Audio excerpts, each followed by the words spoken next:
Hello, how are you? I'm Matthew, host of Truth from the Booth on Folked Up Radio. Thanks for making space for me and my guest on this first day of February as the Atlantic coast braces for our fourth storm in roughly 2 weeks. Shelter in place if possible. Today, Ellie Janowitz of Stellarton, Nova Scotia joins me by phone. Ellie is living with the questions most people only debate. What does it feel like to know you're about to be unhoused? What does life look like when homelessness comes and goes? And how did things change after returning from BC in the summer of 2024? We'll talk about asking for help, landing in Stellarton, navigating a sheltered life at places like Beacon House, and what's happening right now at Viola's Place in New Glasgow. Ellie digs into community pushback, cracks in the system, who needs to be at the table, and how in the middle of all this became the owner of a book publishing company. This is a lived experience. This is the reality. Our 30-minute uninterrupted conversation on the backside of this on folkedupradio.com. I am the breath that fogs your windows and steals the warmth from your fingertips. I've walked this earth longer than your oldest stories, dragging my cloak of frost behind me. I don't come to be cruel. I come because it's my nature. I sculpt the world in white, sharpen the nights, test the strength of every roof, every spirit. I am the creak in the trees at midnight, the wind that prowls alleyways, the cold that settles into bones people wish I'd leave alone. Some greet me with fires and thick quilts, but others face me with nothing but thin canvas, layered clothes, and courage I never meant to challenge. I am not heartless, just ancient. I arrive because the seasons demand it, but even I can feel the weight of those who suffer under my watch. When I howl through the streets, I know not everyone has a place to hide. I am winter, relentless, yes, but never unaware.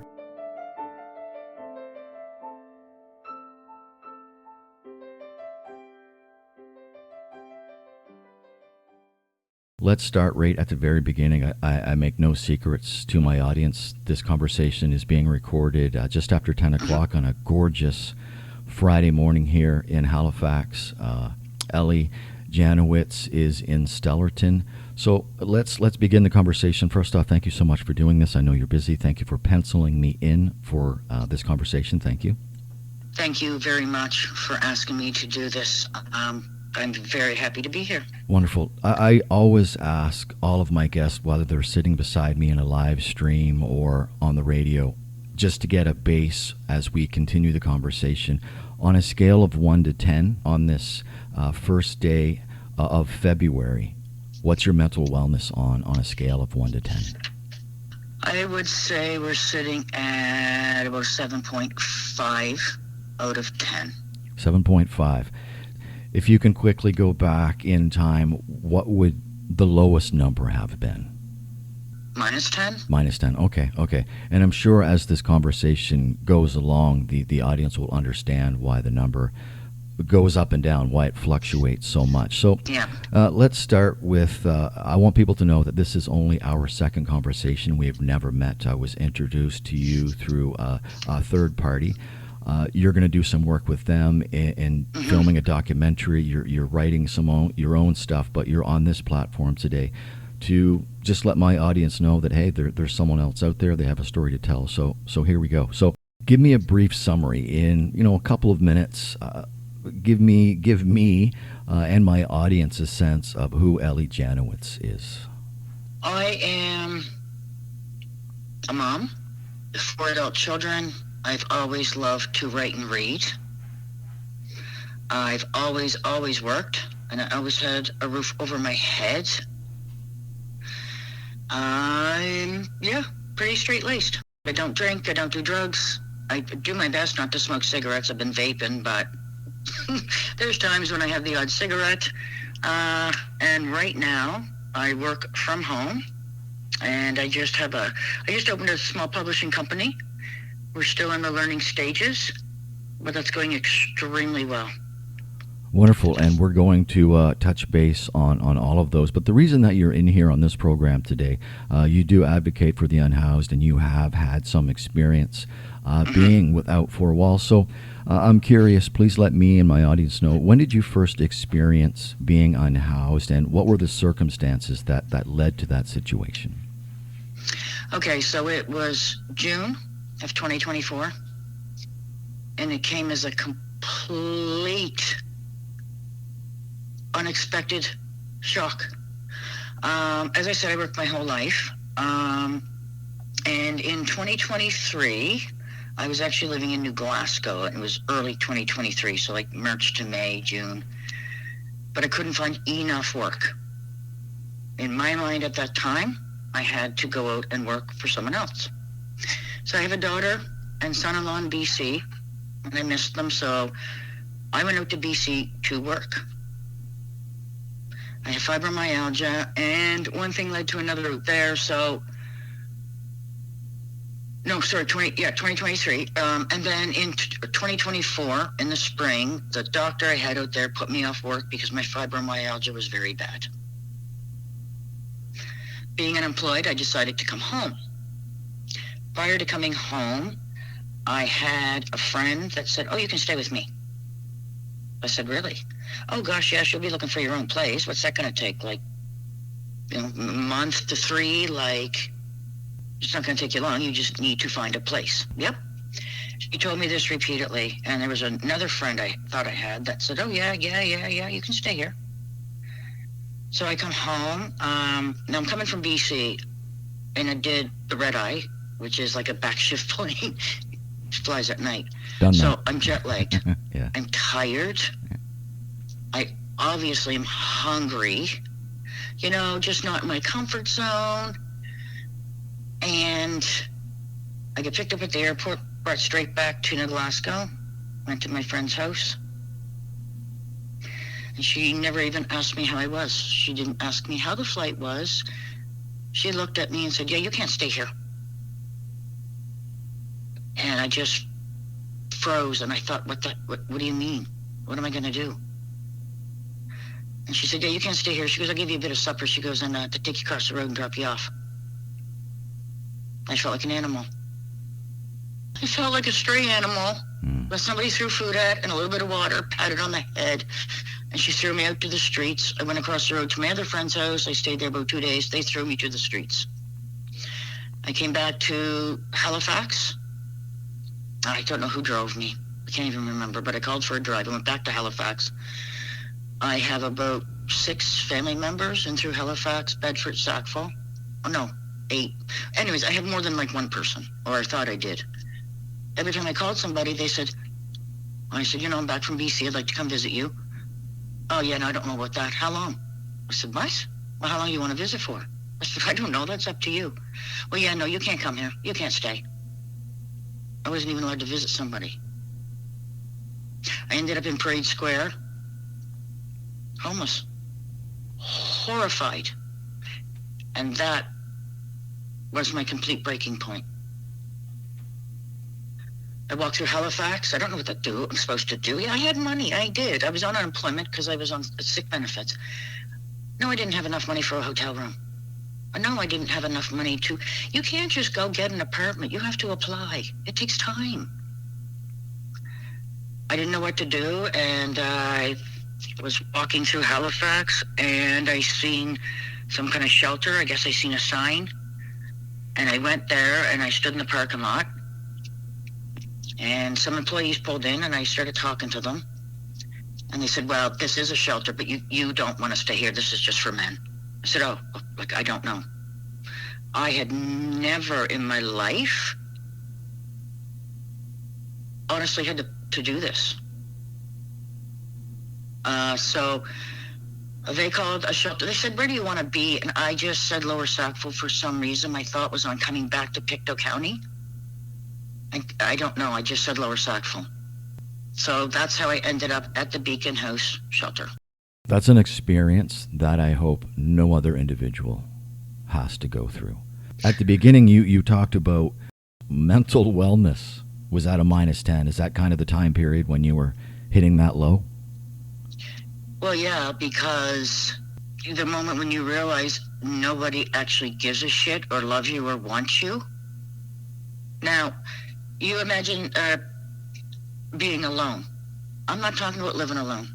I think about people all the time that live alone, and they have their church, they have a neighbor, they have a sister, they have a child, they have someone. You imagine being on the face of the earth with nobody? Sorry. No. It broke my heart. He had no one to talk to, no one to ask me how my day was, no one to ask me if I needed a glass of water. And I'm in a shelter with all these people I don't know. I was terrified. Ellie,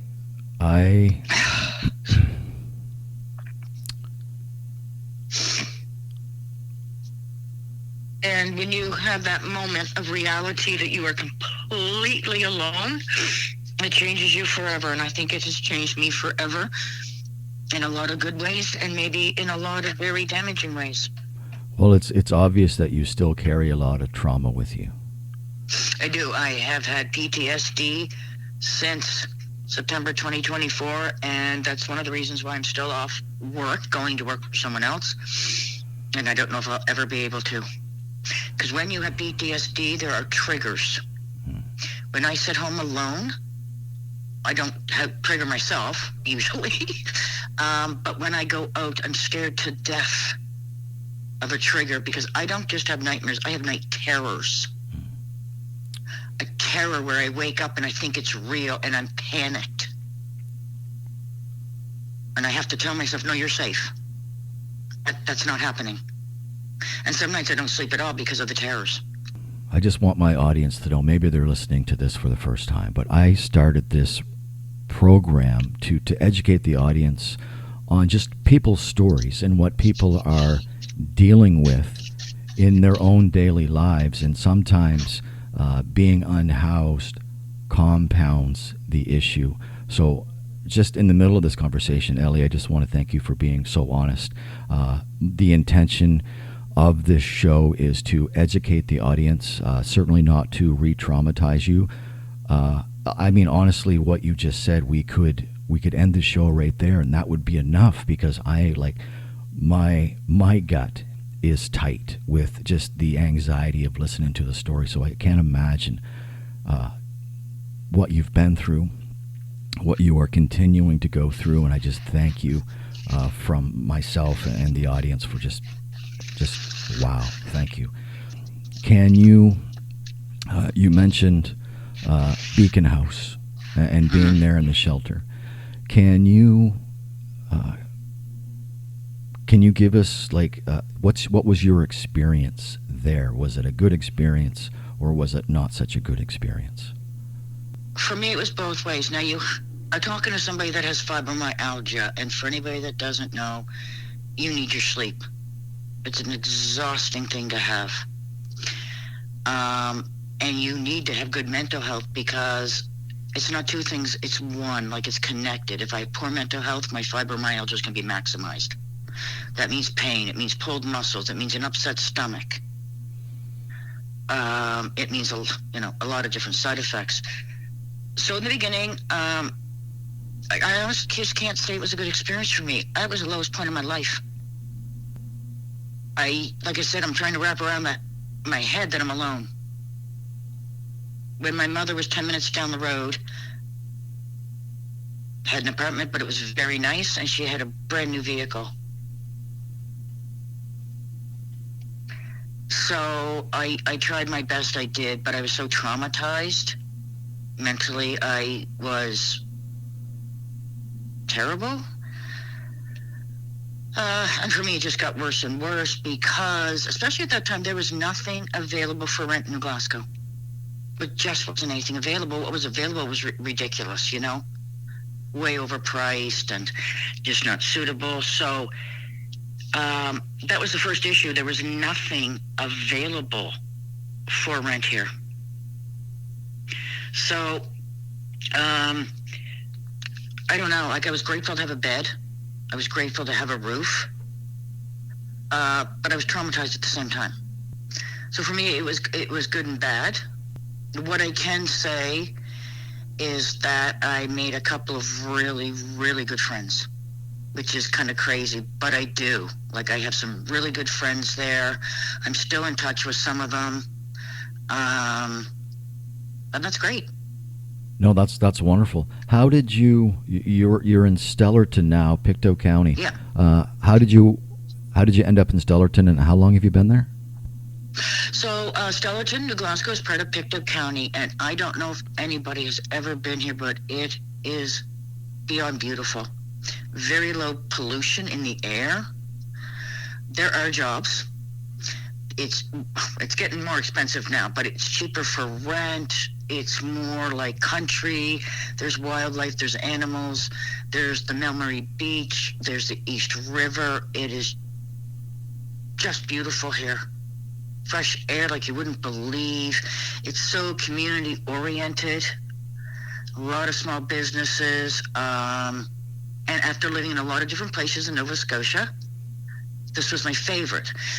So at that time, like I said, there wasn't much for rent in New Glasgow, and I was actually getting worried. I was like, am I ever going to get back there?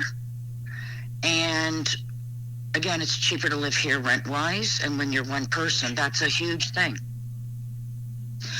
So it was the end of August, and the place I'm in now popped up online for rent. It said September 2024, but this apartment was actually under renovation, so I had to wait till almost October. But I just went online. I was online every day, day and night, everywhere as I could go, in the newspapers, everything. And this place popped up, and it said, it's a big, bright, one bedroom, everything included, $950 a month, plus a yard and a porch. And there's a bus stop right up the road. And I thought, you've got to be kidding me. And I was kind of scared to apply, actually, because it was the first time in my life I had to say, well, I'm on disability. I always had a job. So I thought, he's never going to accept me. I'm going to be honest with him. So I messaged him and said, I'd really like this place. I had good references. I've always paid rent. I gave him 2 really good references. And I talked to him and I said, honestly, I'm on disability. He said, but I study online. And I do. I've got all kinds of certificates on my wall. Because when the doctor put me off work, a world I once knew was gone. I wasn't getting out of the house. I wasn't interacting. I wasn't, getting a paycheck. I wasn't getting tips. I wasn't getting bonuses. It was very different. But I knew I had to do something. So I started studying. And I decided it was time to get my writing on the go. So I told him that I was studying from home. And I didn't tell him I had been homeless because that was humiliating. I told him I returned from BC and I had been staying with family and I needed to get out of there. Mm-hmm. And he messaged me, he goes, oh yeah, I know what that's like, living with family. Oh God, let's see what we can do for you. Mm-hmm. I needed a damage deposit, so I had to borrow that. I managed to do that. As soon as I had the damage deposit, the place was secured. Lucky for me, I just have a really, really good landlord. And the months when I'm, a little bit short on rent, he's understanding at least. It's really hard for me because when I first came back here, like I said, I had to go to disability. It was just regular services. After I paid my rent, my phone bill, I had about $200 a month to live on. And it was almost impossible. So what happened was I'd have to skip like some money on my rent 1 month so I could buy food. But I was honest with him and I explained it to him. And he's the best landlord I've ever had in my life. So it's really, really good. So like I said, I came back here. I finally got a place. I was really happy. It's just very beautiful here. Very outdoorsy. Let's talk about the community that you're in. Like there's shelters all over the Halifax regional municipality, shelters all over Nova Scotia, shelters all over Canada. In your own opinion, here's a couple of talking points, just in your own opinion, but why is there, in one community, for instance, Miramichi, New Brunswick, if you want to see an example of community members coming together, that's where you focus. But here in Nova Scotia, there seems to be a lot of NIMBYism. What's the situation? What's the situation with Viola's place? You're advocating for that now. Yeah, I'm trying to get an interview with one of the top directors there to talk to her. It doesn't make sense to me. Like you said, I don't hear anyone saying, "How can we help?" What's your relationship with Viola's place? Like, what does it mean to you? I've never been to Viola's to live, but like I said, I was beyond a tight budget.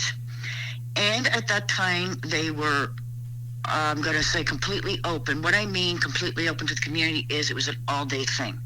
So you could go there for breakfast. You could go there. I would go there, let's say, in the afternoons. I would take over. There's no laundromat in Stellarton, and we don't have laundry facilities here.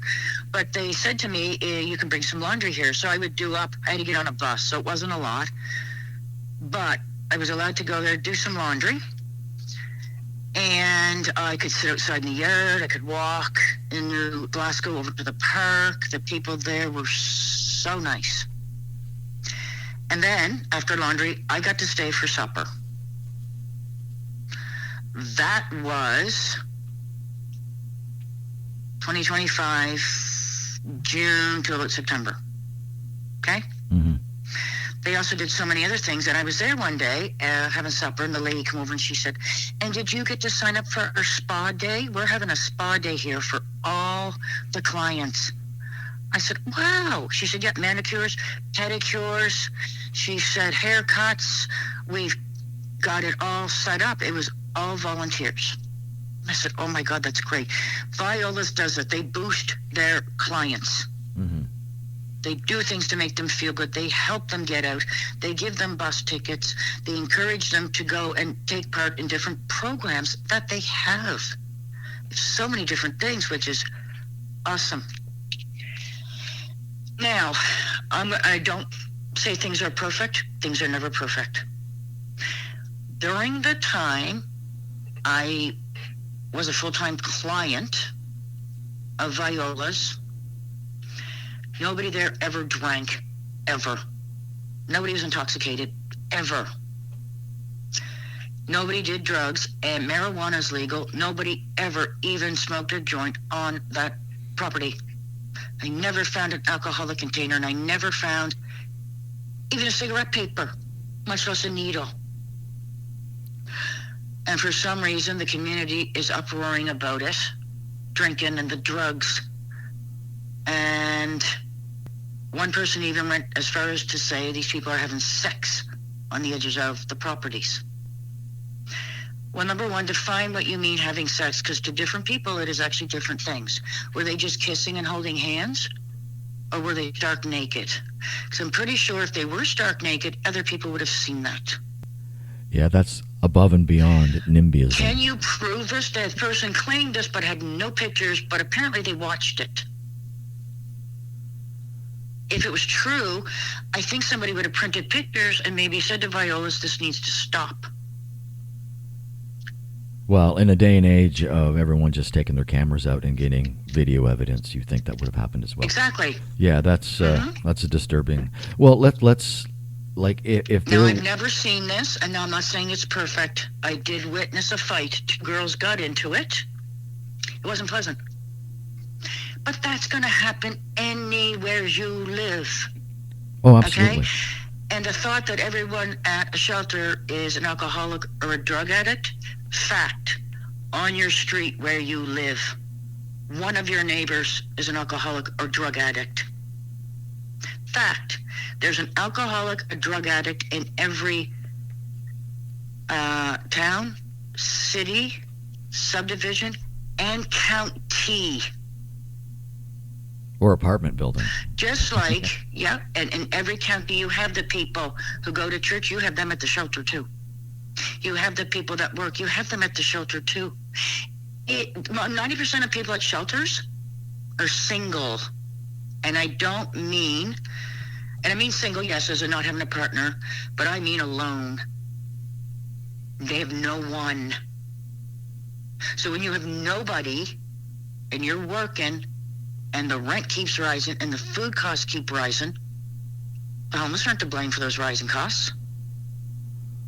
Oh, I agree, and I appreciate you laying down some truth. So many people can't keep up. How do you think the single person feels? I literally almost starve.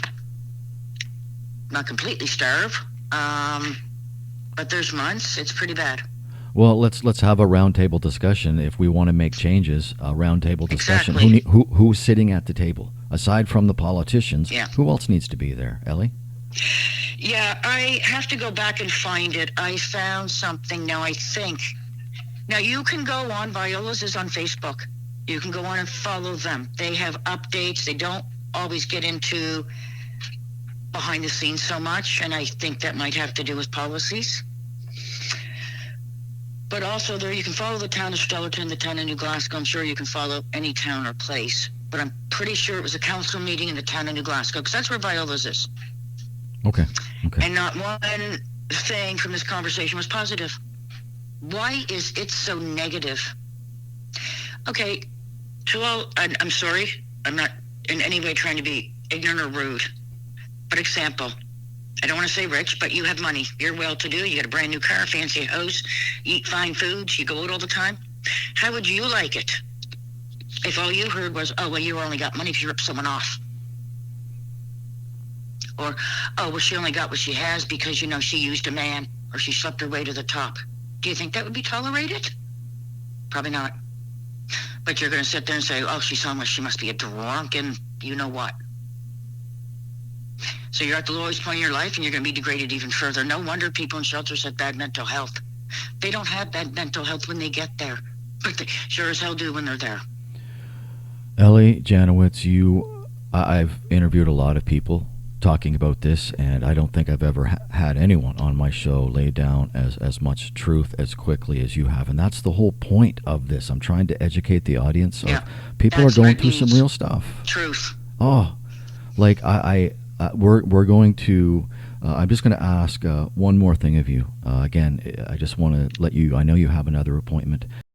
We spoke before we started recording this conversation that you could give us as much or as little of your life as you wanted. You have certainly just, like I've made a statement, how anxiety-filled some of that story made me. I could have ended this like 10 minutes ago. My heart's just beating right out of my chest now. It affects me because I have been there. I don't drink. I don't like the stuff. Mm-hmm. I don't like hard drugs. Now, I'm not saying I'm innocent. I've been to a wedding. I've been to a party. Yeah. I'm not saying that I've never tried anything.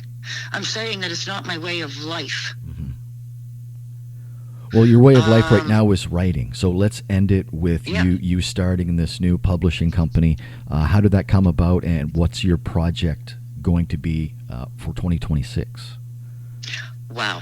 So I have been writing for almost 40 years. Oh, wow. Okay. I never had anyone to really speak to. So I started writing.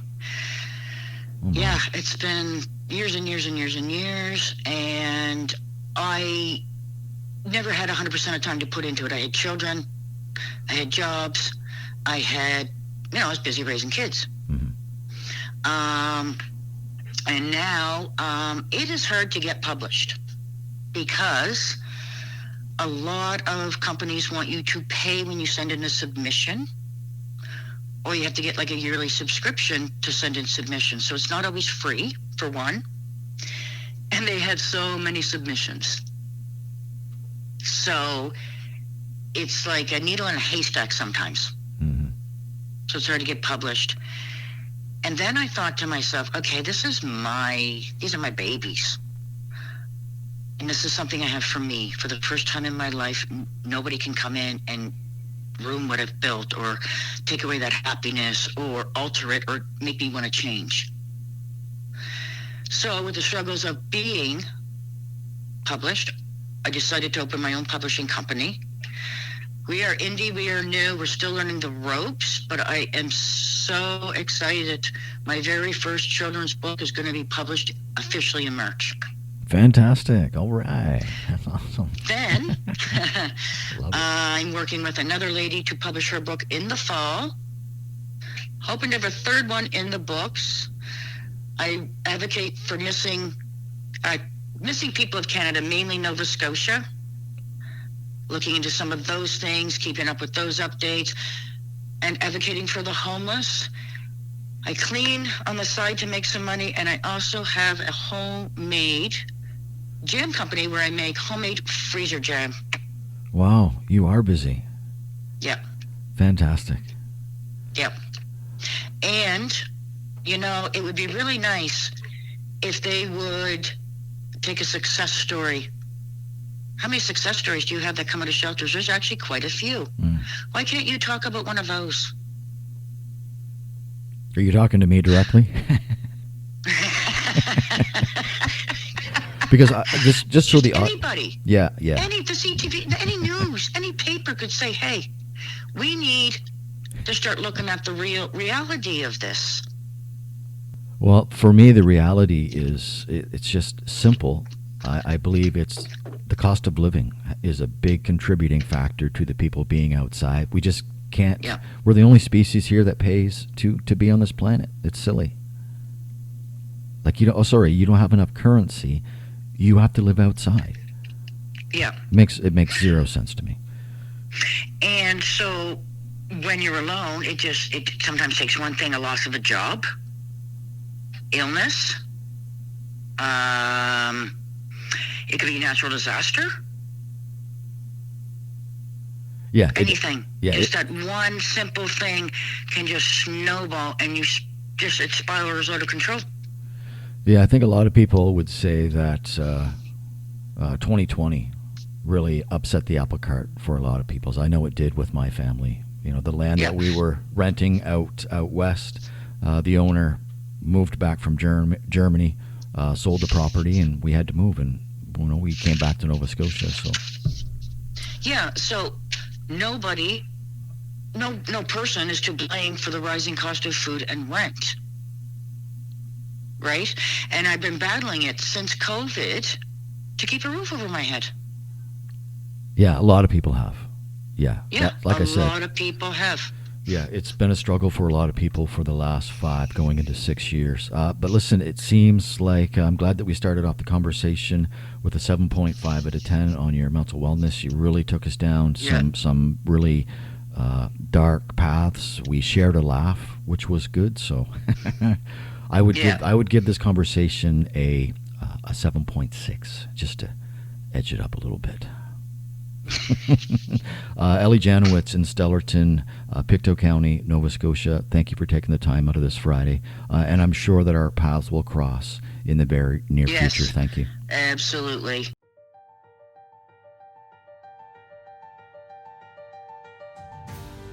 So look at the calendar right now, mid-January.